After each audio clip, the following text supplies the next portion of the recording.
किसी किसी में 100 के किलो के हिसाब से आता है, किसी किसी में 80, किसी किसी में 50, ऐसे कुरियर चार्ज लग जाता है।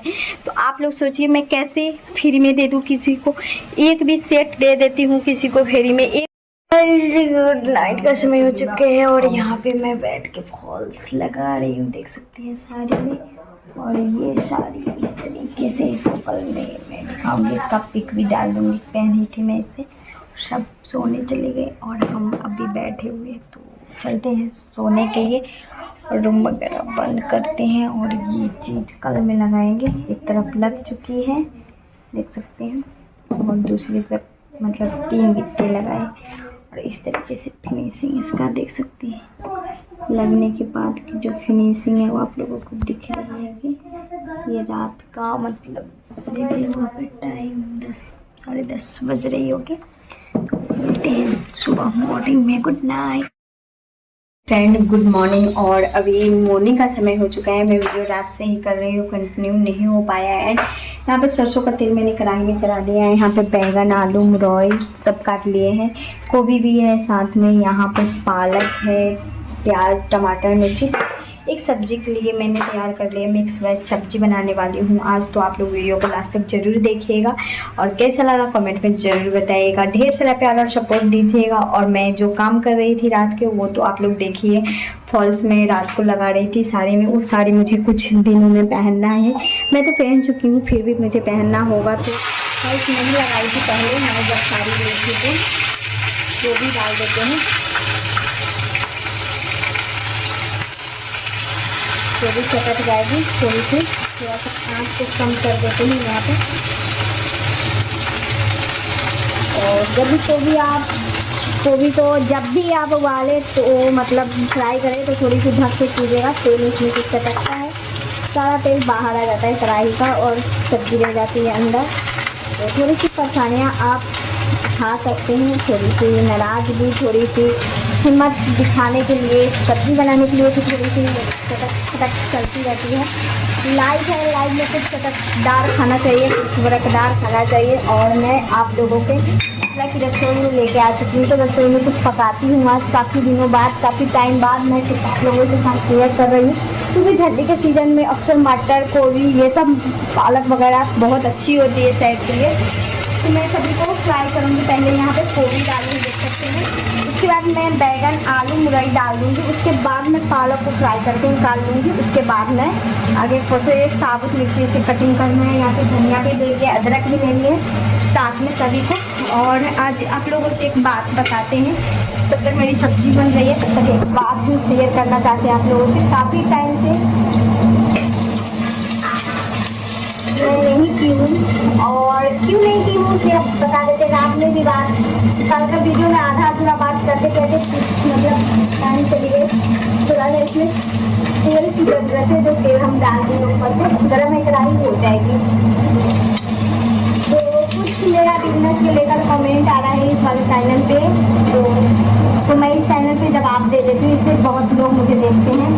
तो देखिए, कोई भी आप बिजनेस करते हैं ना, तो फैमिली के डर से या समाज के डर से या पति परिवार के डर से, हम लोग क्या कहते हैं रिश्तेदारी के डर से कुछ बिजनेस स्टार्ट नहीं कर पाते हैं। सोचते हैं बिजनेस करेंगे मेरा घाटा ही होगा, नफा तो होगा नहीं, क्योंकि कुछ रिश्तेदार होंगे, कुछ मतलब गेस्ट होंगे या कुछ अगल बगल के लोग होंगे, वो आएंगे तो उनको हम किस प्राइस में देंगे।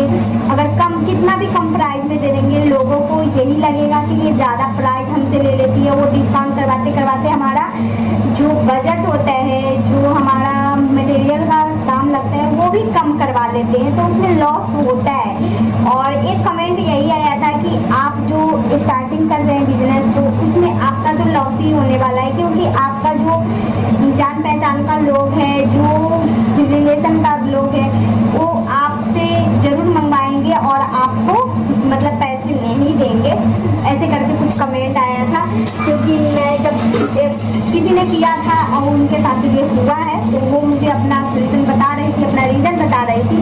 तो देखिए, मैं तो यहाँ तक मानती हूँ कि जो लोग मुझसे लेंगे, रिश्तेदारी हो या अपना, खास क्यों ना हो, उनको ये सोचना चाहिए अगले बंदे जब बिजनेस स्टार्टिंग किए तो उनमें पैसे लगाए हैं, तभी जाके वो बिजनेस स्टार्टिंग किए हैं। सबसे पहले बात तो ये हो गई, उनको सोचना ये है सबसे पहले ये बता दूं कि अगर रिलेशन है, अगर जान पहचान है, वो आते हैं आपके पास कुछ भी आपसे बाई करने या आपसे लेने, मतलब लेने आ जाए, तो उसको ये ना लगे कि आप उसको ज़्यादा प्राइस में दे रहे हैं। आप अपना मार्जिन वगैरह मत रखिएगा उस पर। जितना में आप रॉ मटेरियल लाते हैं, अगर वो रॉ मटेरियल लेता है तो, या आपको सजावट के साथ लेता है, तो आप उसको जितना प्राइस लग रहा है, जितना चीज़ों इसमें लग रहा है, उसका दाम जोड़कर सिर्फ ले लीजिए। उसमें 5-10 रुपया रखने का कोई ज़रूरत ही नहीं है, क्योंकि वो अपना लोग है। अगर कोई आते हैं, चलो ये तो मैं भी मानती हूँ कि वो लोग बोलेंगे अपने लोगों से, मैंने किसी को जाकर ये भी बोल सकते हैं कि मैंने उससे मंगवाया था और कहने को तो अपना लोग है और मुझसे पैसे ले लिए, ये भी कह सकते हैं। क्योंकि मैं इससे पहले सिलाई करती थी तो मेरे साथ ये सब हुआ है और मैं जानती हूँ।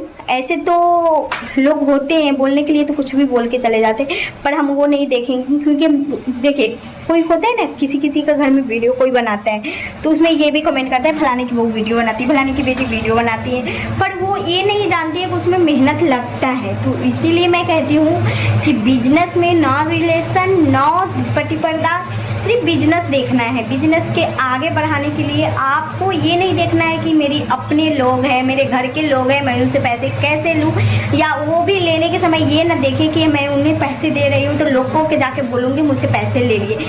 क्योंकि क्या होता है ना, किसी भी चीज़ को लेने के लिए अगले बंदे पैसे लगाते हैं, तब जाके उनके पास वो चीज़ आती हैं। भले आप उनको नफ़ा ना दें, उनकी जो पूंजी लगी है वो दे देना, बस यही मैं तो यही सोचती हूँ। मेरा सोच तो यही है, यही सोच मैं बिजनेस की हूँ। क्योंकि इससे पहले मैं ब्लाउज स्टिच करती थी तो लोगों को बहुत ज़्यादा ये नेगेटिव फैला था कि अपना लोगों में पैसे नहीं लिया जाता है, नहीं करना जाता है। मैं ये नहीं जानती हूँ, क्योंकि मेरा मेहनत लगता है भाई। हम भी इंसान हैं, घर का काम काज छोड़कर 5-10 मिनट 1 घंटे दे रहे हैं, तो वो चीज़ में मैं अपना वक्त गंवा रही हूँ, तो उसमें मुझे पैसे चाहिए। मैं 2 पैसे के लिए ही यहाँ पे बैठी हूँ, ये कुछ बिजनेस स्टार्ट कर रही हूँ। तो ऐसा नहीं है कि मुझे पैसे नहीं चाहिए। अगर मैं तो यही मानती हूँ, मेरे पास अगर इस तरीके के सिचुएशन आ जाती है, कोई अगर ना हो और पैसे कम करवाए, तो मैं उसको कम करूँगी। ऐसा नहीं है कि नहीं कम करूँगी, मैं उसको इतना कम करूँगी जितना मुझे, मैं जितना भी मटेरियल लाई हूँ, जितना मुझे उसमें लगा है, जो भी सामान ले, कुछ भी कान का हो या नाक का हो या गले का हो या हाथ का हो या कपड़े क्यों ना हो, मैं कुछ दिनों में कपड़े भी लाऊंगी। तो मैं यही सोच कर की हूँ कि मैं अब इसमें रिश्तेदारी नहीं कमाऊँगी। मैं बिजनेस है, बिजनेस की तरह रहूँगी, बिजनेस की तरह उन आगे जो लोग मुझे फ़ोन करें या मैसेज करें या कॉल करें या मुझसे कुछ भी ले, तो ये सोच के लिए कि एक बिजनेस है, बिजनेस में उनका पैसा लगा है और उनको पैसे हम दें, फिर हम उनसे सामान लें, क्योंकि उनका हक है ये। भले ही हमें वो 10 रुपया नफ़ा ना दे, 5 रुपया नफ़ा ना दे, पर जो मैं मेरा मटेरियल का पैसा लगा है वो मुझे मिल जाए, बस यही मैं चाहती हूँ। हाँ, बाकी लोग ये भी बोलेंगे जो मार्जिन नहीं रखेगी तो तुम्हारा घाटा हो जाए, तो ज़रूरी नहीं कि अपने लोग ही सिर्फ लेंगे, बाकी लोग भी तो लेंगे, हम उनसे नफ़ा कमा लेंगे 10-5 रुपये। ऐसे भी मैं किसी भी चीज़ पे ज़्यादा प्राइस रखी नहीं हूँ। जो मेरा मेहनत लगता है, जो मेरा माल आता है, कुरियर चार्ज होता है, उसी का मैं पैसा लेती हूँ। मैं ऐसा नहीं कि मेहनत के पैसा मैं 10 से 15 रुपया ही रखती हूँ मार्जिन, बस 10 से 15 रुपया मेरा मार्जिन निकल जाए और जो मेरा लगा है उसमें वो निकल जाए, वो ही बहुत है। लोगों को भी तो ये चाहिए, क्योंकि आजकल बिजनेस ऑनलाइन है तो सब कोई कर रहे हैं, तो किसी न किसी को तो ये कम करना ही पड़ेगा, तभी तो लोग जुटेंगे और लोग लेंगे भी। तो मैं सोचती हूँ एक सामान पर अगर 5 रुपया ही बच रहा है तो बहुत है। आजकल के ज़माने में 2 रुपया कमाने के लिए घर बैठे हम अगर कमा रहे हैं तो 2 रुपया भी कमा रहे हैं, वो मेरे लिए बहुत है। बाकी मैं नहीं जानती हूँ लोग कितना प्राइस रखते हैं, नहीं रखते हैं, मैं नहीं जानती। हाँ, मैं होलसेलर में लेती हूँ तो थोड़ा सा, ज़्यादा नहीं, थोड़ा सा सिर्फ, क्योंकि मुझे कंपनी से माल नहीं मिल रही है, मुझे कंपनी माल नहीं दे रही है डायरेक्ट जो मुझे ज़्यादा बेनिफिट होगा। हाँ, मैं भी किसी शॉप से ले रही हूँ, किसी दुकानदार से लेके काम कर रही हूँ, फिर वहाँ से मेरा कुरियर चार्ज लग रहा है किलो के हिसाब से। आप लोग जानते हैं, आप लोग पता कर लीजिएगा, कुरियर के हिसाब से ही, किलो के भाव से ही कुरियर चार्ज लगती है, तो उसमें भी मेरा जाता है। अगर 10 किलो मंगाए तो आप ही जोड़ लीजिए, 150, किसी में 100 के किलो के हिसाब से आता है, किसी में 80, किसी में 50, ऐसे कुरियर चार्ज लग जाता है। तो आप लोग सोचिए मैं कैसे फ्री में दे दूँ किसी को, एक भी सेट दे देती हूँ किसी को फ्री में, एक भी चीज़ फ्री में दे देती हूँ तो मेरा उसमें लॉस जाएगा। ऐसे ही आप लोग जानते हैं कि मीशो पर अगर रिटर्न आ जाता है तो उसका भी रिफंड खुद देना पड़ता है। 160 रुपये 150 रुपये ऐसे काट लेते हैं मीशो वाले ने। अगर रिटर्न एक भी सामान आ जाए उसमें भी घाटा ही नुकसान होता है। फिर भी हम लोग हिम्मत करके कुछ हिम्मत जुटा कर ये बिजनेस किए हैं। तो ऐसे लोग जो कमेंट किए हैं, आई होप उनको जवाब मिल गया होगा। अगर आप महानता बनना चाहते हो, अगर आपको इस तरीके से धोखा मिले हैं, इस तरीके से आपको घाटा हुआ है, तो मैं बहन यही कहूँगी कि बिजनेस अपनी जगह है, रिश्तेदारी अपनी जगह है, बहन अपनी जगह, भाई अपनी जगह है, माँ बाप अपनी जगह है। जो भी आपसे लिया है, आपको ये नुकसान करवाया, उनको मैं यही कहना चाहती हूँ, अगर मेरा वीडियो देख रहे हैं, जो किसी भी बिजनेस को स्टार्टिंग किए हैं, तो उसमें रिश्तेदारी नहीं कमाइएगा तो आपका लॉस नहीं होगा। अगर रिलेशन कमाने जाइएगा तो लॉस होगा, नफ़ा नहीं होगा। तो मैं यही कहना चाहूँगी कि मेरे वीडियो से आप लोगों को थोड़ा भी सीख मिले तो आप लोग वीडियो को फुल वॉच कीजिए। मिलते हैं नेक्स्ट वीडियो, बाय बाय।